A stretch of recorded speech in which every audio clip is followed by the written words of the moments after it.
حمدالله محب پر موږ هم خپل ګمان کوي. وړمورز حمدالله محب د کابل د دولتي عسکرو په قول اردو کې د وینا پر مهال وویل د طالبانو د مذاکراتي ټیم غړي د دوی د ټیم غړو ته په شخصي مجالسو کې ویلي چې د طالبانو واک د بل چا لاس کې دی او کورنۍ یرغمل شوي دي. چې واضح کړو چې دوی خپل استقلالیت نه ولري.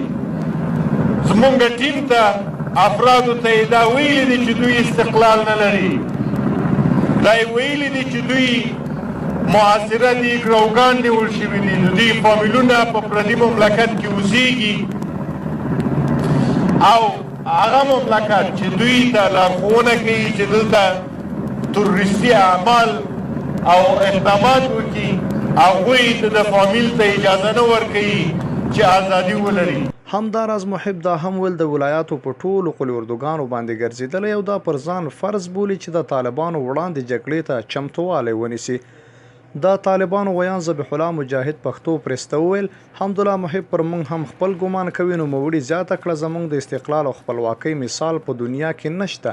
موږ د خپلواکۍ لپاره 20 کاله کېږي د دنیا له تر ټولو مقتدر نظامي ځواک سره ډغرې وهو.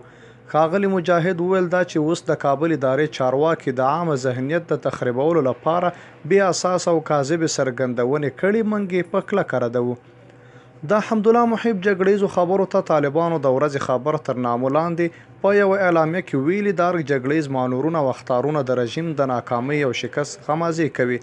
اعلامیه چې د ذبیح الله مجاهد په ټویټر پاڼه کې نشر شوې پکې ویل شوي یو نیم لک یرغلګرو عسکرو چې په پرمختللې ټکنالوژي بارو او سلګونه زره ګوډاګیانې هر اړخیز چوپړ ته لاس پر نامه ولاړ وو.